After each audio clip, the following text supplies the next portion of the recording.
نہ جانے مسائل تو علماء سے پوچھیں، یہ حکم مبین ہم کو رب سے ملا ہے، ہم کو رب سے ملا ہے، ہم کو رب سے ملا ہے۔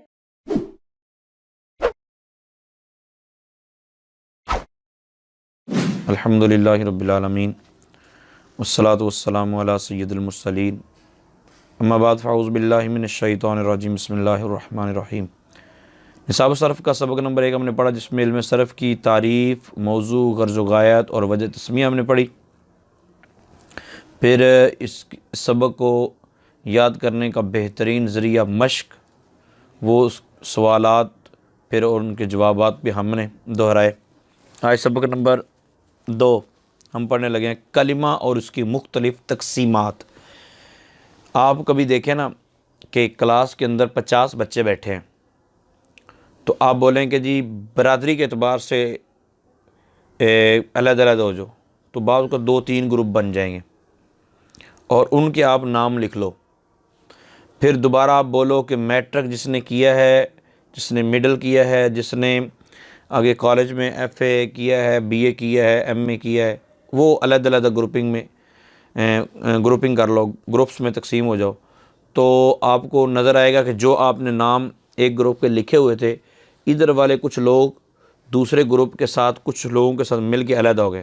مطلب جب بھی ہم نے کس تقسیم دیکھنی ہوتی ہے تو اس میں ہم یہ غور کرتے ہیں کہ کس حیثیت سے تقسیم کی گئی۔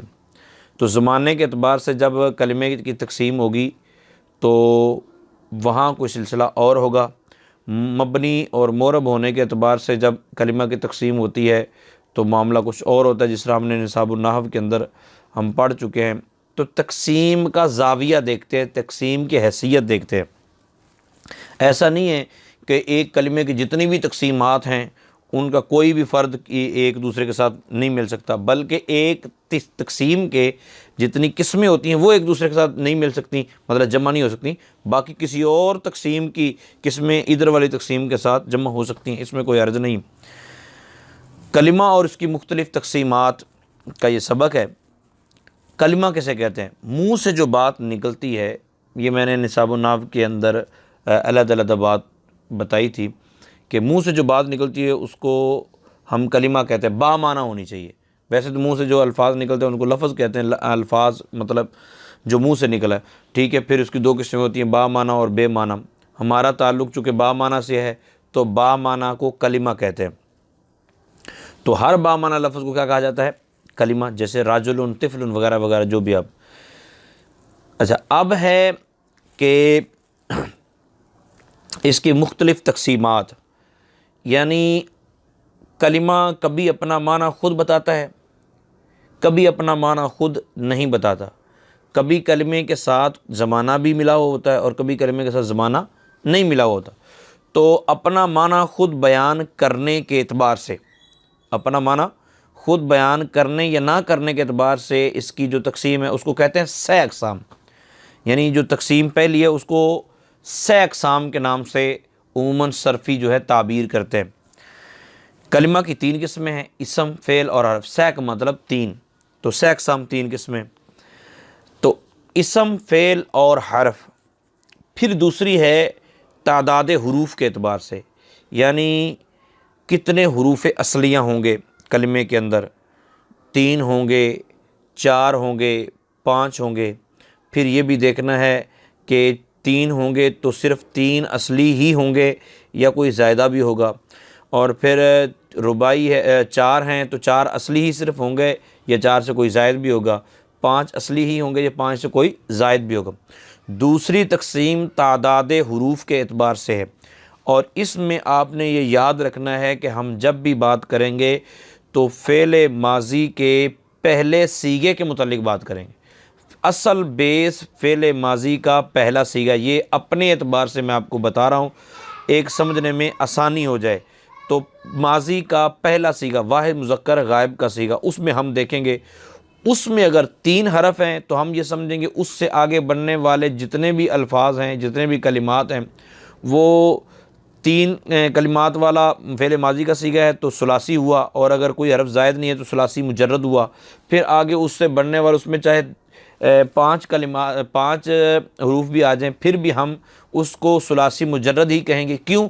وجہ یہ ہے کہ واحد مذکر غائب جو ماضی کا صیغہ ہے اس کو ہم نے دیکھنا ہوتا ہے، اس کا اعتبار کرنا ہوتا ہے کہ وہ اصل میں کیا ہے۔ جس طرح پلاسٹک ہوتی ہے نا، پلاسٹک ہے، اب پلاسٹک سے آپ موم بتی، پلاسٹک سے آپ مطلب جوتا بنا لو، پلاسٹک سے آپ پینسل بنا لو، پلاسٹک سے کوئی بھی چیز بنا لو، پلاسٹک سے چیئر بنا لو، کچھ بھی ہو تو وہ اصل بیس پلاسٹک ہی رہتی ہے، آگے وہ کسی بھی حصے میں کسی بھی چیز میں تقسیم ہوتی چلی جائے اس میں کوئی پرابلم نہیں۔ تو اس دوسری تقسیم جو ہوتی ہے تعداد حروف کی، اس کو کہتے ہیں 6 اقسام، یعنی 3 حروف اصلی ہوں گے کلمے کے اندر، کوئی حرف زائد نہیں ہوگا تو ثلاثی مجرد ہے، مجرد محض خالی، باقی ہر چیز سے خالی، تو ثلاثی 3 حرف والے کو کہتے ہیں، تو رباعی 4 حرف والے کو کہتے ہیں، خماسی 5 حرف والے کو کہتے ہیں۔ اب جس میں 3 حروف اصلیہ کے علاوہ کوئی حرف زائد نہیں ہوگا وہ ثلاثی مجرد ہو جائے گا، اور جس میں 3 حروف اصلیہ کے علاوہ کوئی حرف زائد ہوگا وہ ثلاثی مزید فی ہو جائے گا۔ اب آپ کو یہ سمجھ آ چکی ہوگی کہ جس میں 4 حروف اصلیہ کے علاوہ کوئی حرف زائد نہیں ہوگا اس کو کیا بولیں گے؟ رباعی مجرد، اور جس میں 4 حروف اصلیہ کے علاوہ کوئی حرف زائد بھی ہوگا تو اس کو ہم کیا بولیں گے؟ رباعی مزید فی، ٹھیک ہے۔ اسی طرح خماسی مجرد اور خماسی مزید فی۔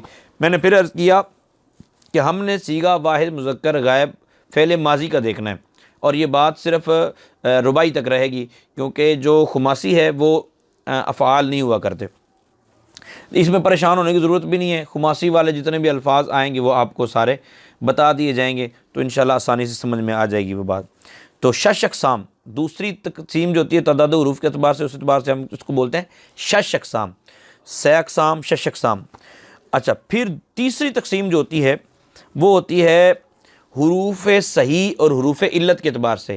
حروف علت کس کو بولتے ہیں؟ حروف علت واو، الف، یا، یعنی عربی جس طرح ہم ہائے ہائے ہائے بولتے ہیں نا، تو عربی لوگ پریشانی میں یا بیماری کی عالم میں بولتے ہیں وائے وائے، تو عربی میں حروف علت یعنی وہ حروف جو بیماری میں عموماً بولے جاتے ہیں وہ واو الف یا ہے، واو الف یا، جس کو حمزہ بھی کہتے ہیں نا، واو حمزہ یا۔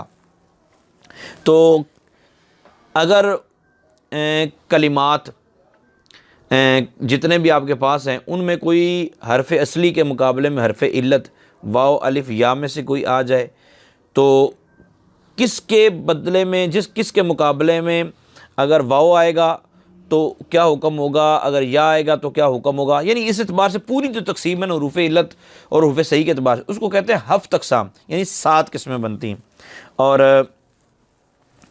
صحیح، محموز، مضاعف، مثال، اجوف، ناقص اور لفیف، اس کو 7 اقسام سے موسوم کیا جاتا ہے۔ اب یہ 3 قسمیں صرف کے اندر جب بھی آپ کوئی کلمہ بولیں گے، جب بھی کوئی کلمہ پڑھیں گے، جب بھی کوئی لفظ بولتے ہیں، آپ کو یہ بتانا ہوتا ہے کہ یہ 6 اقسام میں کیا ہے، 6 اقسام میں کیا ہے اور 7 اقسام میں کیا ہے۔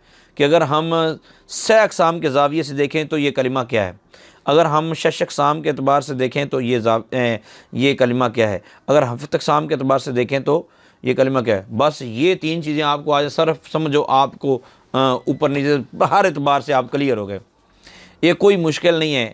یہ بعض کو تو لگتا ہے ویسے، لیکن بار بار رپیٹ کریں گے انشاءاللہ، یہ اسباق آگے والے آ رہے ہیں تو ہم جس طرح دہرائیں گے انشاءاللہ انٹرسٹنگ ہوگا اور مزہ آئے گا آپ کو۔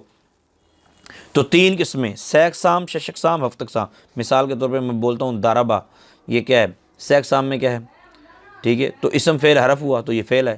اور 6 اقسام میں کیا ہے جی، 6 اقسام کس کو کہتے ہیں؟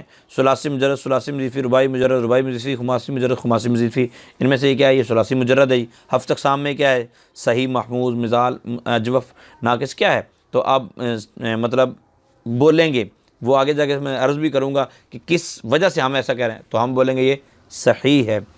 تو پھر آگے وضاحت کی ہے سہ اقسام کی کہ سہ اقسام کیا بلا ہے۔ سب سے پہلے اسم فعل حرف، یہ میں نے بتایا تھا کہ معنی کے اعتبار سے، اپنے معنی پر دلالت کرنے کے اعتبار سے، اپنا معنی بتانے کے اعتبار سے جو کلمے کی 3 قسمیں ہیں اس کو سہ اقسام بولتے ہیں۔ اور وہ کون کون سی ہیں؟ اسم، فعل اور حرف۔ اسم کس کو کہتے ہیں جی؟ یہ آپ نے نصاب النحو میں پڑھ لیا ہوا ہے۔ وہ کلمہ جو دوسرے کلمے سے ملے بغیر، وہ کلمہ جو دوسرے کلمے سے ملے بغیر اپنے معنی پر دلالت کرے اور اس کا معنی کسی زمانے سے ملا ہوا نہ ہو، مطلب نہ تو یہ زمانے کا محتاج ہے اور نہ ہی کسی دوسرے کلمے کا محتاج ہے، تو اس کو کہتے ہیں اسم۔ آپ نے الفاظ ہو بہو نصاب الصرف والے ہی ہوں ایسا یاد کرنے والے کے لیے ضروری نہیں ہے۔ آپ نے کیا کرنا ہے کہ آپ اپنے الفاظ سے بات جو مائنڈ میں بیٹھ گئی ہے، جو بات آپ کو سمجھ آ گئی ہے، وہ آپ اپنے الفاظ سے اس کو بیان کر دیں، اپنے ما فی الضمیر کو اپنے الفاظ سے آپ بیان کریں، یہ بہت بہتر ہوگا۔ الفاظ کا رٹا لگانا یہ ہر جگہ اچھا نہیں ہوتا۔ بہرحال اسم وہ کلمہ جو اپنا معنی بتانے میں دوسرے کلمے کا محتاج بھی نہ ہو اور نہ کوئی زمانہ اس کے ساتھ ملا ہوا ہو، جیسے رجل، دارب، منصور وغیرہ وغیرہ۔ آپ اس کے جتنے بھی معنی کریں گے تو اس میں آپ کو کہیں بھی زمانہ سمجھ میں نہیں آئے گا۔ اچھا، یہ معنی نہیں ہوتا، ہم لوگ عموماً اردو پڑھنے والے بولنے والے بولتے ہیں الفاظ معنی، یہ معنی نہیں ہوتا۔ لفظ اصل میں یا تو معانی ہوتا ہے، معنی کی جمع معانی، ورنہ لفظ اور اس کا معنی، لفظ اور اس کا معنی۔ نمبر 2، فعل وہ کلمہ جو دوسرے کلمے سے ملے بغیر اپنے معنی پر دلالت تو کرے لیکن اس کے معنی کے ساتھ تینوں زمانوں میں سے کوئی زمانہ بھی ملا ہوا ہو، تینوں زمانوں میں کوئی زمانہ بھی اس میں پایا جائے۔ آپ مختلف صرف و نحو کی کتابیں دیکھیں گے تو اسم فعل حرف کی تعریف مختلف الفاظ سے کی گئی ہے۔ آپ کو جو تعریف آسان لگے، آپ ما فی الضمیر بیان کر سکیں، وہی الفاظ کا چناؤ کر لیجئے گا۔ جیسے ناصرہ، مدد کی اسے ایک مرد نے، اب دیکھو نا معنی ماضی پر دلالت کر رہا ہے۔ تو حرف کیا ہوتا ہے جی؟ وہ کلمات جو دوسرے کلمہ یعنی اسم یا فعل سے ملے بغیر اپنے معنی پر دلالت نہ کرے، اسم یا فعل سے ملے بغیر اپنے معنی پر دلالت نہ کرے، اس کو کہتے ہیں حرف۔ جیسے من، اس کا معنی سے، الا، تک، یہ جب تک کسی سے ملتا جلتا نہیں اس وقت اپنا معنی بیان نہیں کرتا۔ اچھا، اب آگے پھر بولتے ہیں کہ مشتق ہونے یا نہ ہونے کے اعتبار سے اسم کی 3 قسمیں۔ آپ نے ذہن میں یوں ہی بٹھانا نقشہ، سب سے پہلے لفظ کی 2 قسمیں، با معنی اور بے معنی۔ با معنی کو کلمہ کہتے ہیں، اس کی تقسیم 3 اعتبار سے کی گئی ہے، 6 اقسام، 6 اقسام، 7 اقسام، ٹھیک ہے۔ اب 6 اقسام میں ہم نے 3 قسمیں بیان کی ہیں، اسم، فعل اور حرف۔ کلمہ کی 3 قسمیں اپنے معنی پر مستقل طور پر دلالت کرنے یا نہ کرنے کے اعتبار سے، تو اسم، فعل، حرف۔ اب اسم کی پھر آگے تقسیم کر رہے ہیں کہ مشتق ہونے یا نہ ہونے کے اعتبار سے۔ اب اس کی وضاحت آگے آ جائے گی۔ مشتق ہونے یا نہ ہونے کے اعتبار سے اسم کی 3 اقسام، مصدر، مشتق، جامد۔ مصدر کس کو کہتے ہیں جی؟ ابھی پہلی مرتبہ سن رہے ہیں ہم۔ مصدر وہ اسم جس سے دوسرے کلمات مشتق ہوں، یعنی جس سے دوسرے کلمات بنائے جاتے ہوں، دوسرے کلمات بنتے ہوں اور وہ خود کسی سے نہ بنتا ہو، اس کو مصدر کہتے ہیں۔ اس کے اردو ترجمے میں نا آتا ہے، جیسے نصر، مدد کرنا، دخول، داخل ہونا، ضرب، مارنا، ٹھیک ہے۔ تو مصدر وہ اسم جس سے دوسرے کلمات بنے اور وہ خود کسی سے نہ بنا ہو۔ مشتق وہ اسم جو مصدر سے بنا ہو، وہ اسم جو مصدر سے بنا ہو، جیسے ناصر، مدد کرنے والا، یہ ینصر سے بنا ہے، اور ینصر نصر سے بنا ہے یا ناصرہ سے بنا ہے، اور ناصرہ کس سے بنا ہے؟ نصر سے۔ یہ جتنے بھی سارے کے سارے نصر سے بنے، یضرب داربا سے بنا ہے، دارب یضرب سے بنا ہے، یہ سارے اکٹھے کر کے جو بھی آپ ملا کے لے کے جائیں، اینڈ کہاں پہ ہوگا؟ مصدر پہ۔ مصدر وہ جس سے کلمات بنے اور وہ خود کسی سے نہ بنا ہو۔ مشتق وہ ہوتا ہے جو کلمہ بنا ہوا ہو، جو کسی سے نکالا گیا ہو۔ نمبر 3 جامد، وہ اسم جو نہ خود کسی سے بنا ہو اور نہ اس سے دیگر کلمات بنتے ہوں، جیسے زید۔ تیسرے نمبر پہ ہے جامد، اور جامد سے مراد وہ اسم جو نہ خود کسی سے بنا ہو اور نہ اس سے دیگر کلمات بنتے ہوں، جیسے زید، عمر، بکر وغیرہ۔ اب اس کی اگر آپ ریویژن کرنا چاہیں تو بہترین انداز یہ ہے کہ مشق کے اوپر جائیں، مشق کے سوالات دیکھیں اور پھر آپ اس کے جوابات جو ہیں وہ تلاش کریں۔ سوال نمبر 1 ہے 6 اقسام، 6 اقسام اور افت اقسام کسے کہتے ہیں؟ سوال نمبر 2 ہے اسم، فعل اور حرف کی تعریفات ما امثلہ بیان کریں۔ اسم کی کتنی اور کون کون سی قسمیں، ہر ایک کی تعریف اور مثال بھی بیان فرمائیں، یعنی مصدر، مشتق، جامد وغیرہ۔ اور پھر کہتے ہیں کہ درج ذیل کلمات میں سے 6 اقسام الگ الگ کریں۔ اب 6 اقسام الگ الگ کریں، 6 اقسام ہوتا کیا ہے وہ الگ الگ کرنے۔ پھر درج ذیل اسماء میں سے مصدر، مشتق اور جامد جدا جدا کریں۔ تو 50% بھی آپ کو یہ سبق کلیئر ہو جاتا ہے، تو سمجھو کہ آپ بہت بہتر طریقے سے اس بات کو سمجھ چکے ہیں۔ اللہ تعالیٰ عمل کی توفیق عطا فرمائے، آمین بجاہ النبی۔